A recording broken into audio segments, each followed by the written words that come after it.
Mets maintenant ta main dans ton sein et retire-la maintenant. Que vois-tu? Elle est blanche de lèpre. Mets encore ta main dans ton sein et sors-la. Comment est-elle désormais? Elle est propre et saine. Exode 4. Considérons cet aspect de la main. Quelle main?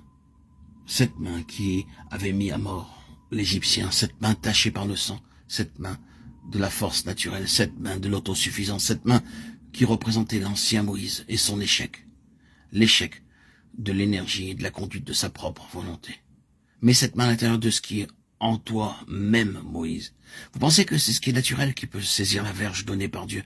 Pensez-vous que c'est ce qui peut permettre d'introduire l'autorité céleste? Certainement pas. Cette main doit être nettoyée avant que vous puissiez prendre cette verge. L'intérieur doit être nettoyé, les taches doivent être enlevées. Toute cette propre énergie et cette autosuffisance doivent être retranchées. Moïse, dans ton sein et en toi-même, tu ressembles à cette main lépreuse. Est-ce que nous ne découvrons pas cela? N'est-ce pas semblable à ce qui est dans mon cœur? Comment sommes-nous? Exactement comme cela. Plus nous nous connaissons et nous voyons en nous-mêmes, et plus cela ressemble à la lèpre. Mais béni soit Dieu, il y a une purification pour Moïse. Il y avait eu un acte divin de purification. En cet instant, toute la signification de la croix, la parole de la croix prenait corps dans la vie de Moïse. Bien sûr, en type et en symbole. Désormais, cette main avait été nettoyée, ce cœur circoncis, la vie intérieure séparée même de la force de la chair et de sa suffisance. Désormais, il peut saisir la parole de la croix, la parole d'autorité.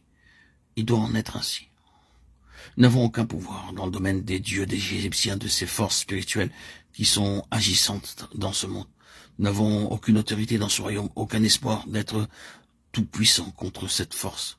À moins que quelque chose n'arrive pour nous délivrer de nous-mêmes, de notre propre force, de notre suffisance propre et de nos propres cœurs.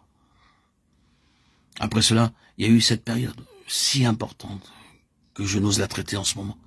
Israël sous la direction de Moïse. Ce fut un grand et constant antagonisme entre le céleste et le terrestre. Les 40 années d'une nation dans le désert typifiaient l'antagonisme du céleste et du terrestre, ouvertement en conflit. Ils avaient été amenés hors d'Égypte pour être un peuple céleste, pour avoir toutes leurs ressources, tout leur soutien et leur secours du ciel, pour être dans ce monde sans être de ce monde. Cette expérience peut être faite dans le désert. La pensée divine, c'était de donner une grande place pour le céleste. Il aurait eu un lieu pour le céleste dans ce désert. Tout du point de vue divin devait être céleste. Le peuple devait être constitué sur des principes célestes.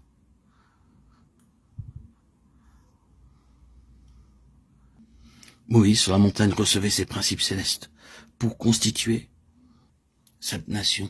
Tout procédait du ciel.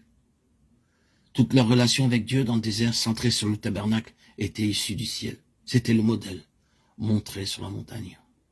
Il était céleste. Rien n'était laissé à l'appréciation de l'homme.